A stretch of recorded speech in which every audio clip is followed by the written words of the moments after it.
नमस्कार, घरगुती भोजन या चॅनलमध्ये तुम्हा सर्वांचं अगदी मनापासून स्वागत आहे।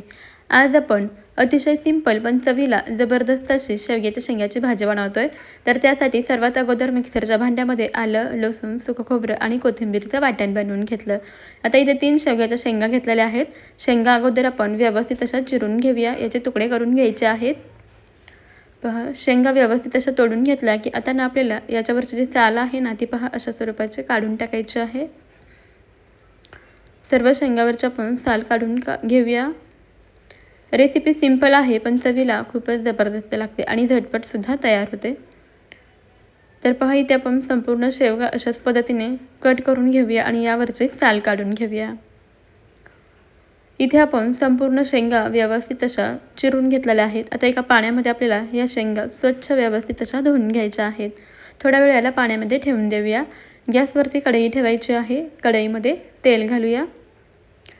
तेल व्यवस्थित असं गरम झालं की यामध्ये घालायचं 1 चमचा मोहरी आणि 1 चमचा जिरे मोहरी छान व्यवस्थित असे तडतडू द्यायचे आणि त्यानंतर यामध्ये आपण तयार केलेलं वाटण घालायचं आहे।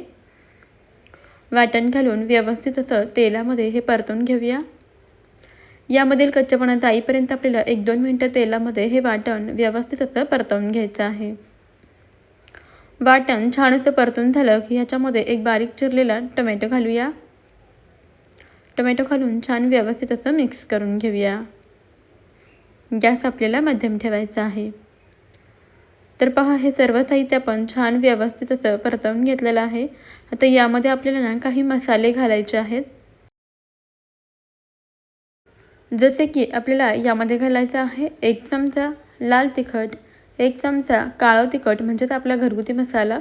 त्यानंतर कोणत्याही ब्रँडचा तुम्ही इथे चिकन मटन मसाला वापरू शकता किंवा गरम मसाला वापरला तरी सुद्धा चालेल।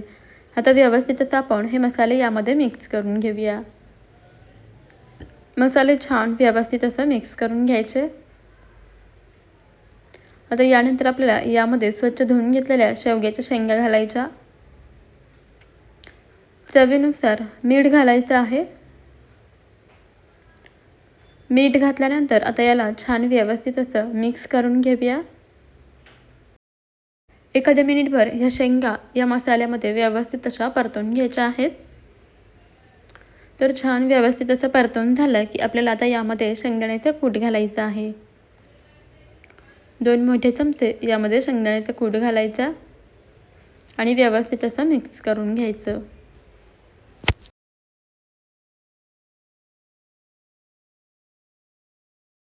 आता यामध्ये शेंगा शिजण्याकरता पाणी घालूया।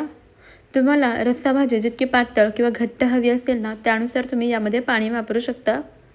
पाणी घालून व्यवस्थित असं मिक्स करून घेऊया। तर इथे मी याची रस्सा भाजी बनवणार आहे। तर पहा, इथे भाजीला छान अशी उकळी आलेली आहे। उकळी आली की भाजी थोडीशी हलवून घ्यायची आणि त्यानंतर आपला गॅस मध्यम ठेवायचा आहे। मध्यम गॅसवरती भाजी आपण व्यवस्थित अशी शिजवून घेऊया।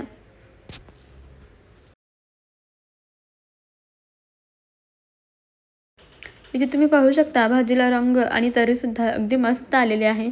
छान अशी आपण भाजी मध्यम गॅसवरती 15 मिनिटं शिजवून घेतलेली आहे। आता सर्वात शेवटी यावरती बारीक चिरलेली कोथिंबीर घालूया। अगदी साधी सिंपलच पण चवीला जबरदस्त अशी आपली शेवग्याच्या शेंगाची भाजी तयार झालेली आहे। तुमच्याकडे शेवग्याची भाजी कशी बनवतात कमेंटमध्ये नक्की कळवा। ही रेसिपी तुम्हाला आवडली असेल तर एक लाईक नक्की करा आणि घरगुती भोजन चॅनलला जरूर सबस्क्राईब करा। चला मंडळी, भेटूया आपण पुढच्या एका नवीन रेसिपीमध्ये। तोपर्यंत खात रहा, मस्त रहा आणि सर्वात महत्त्वाचं म्हणजे हेल्दी रहा। आजचा व्हिडिओ शेवटपर्यंत पाहिल्याबद्दल धन्यवाद। चला तर मग, बाय बाय।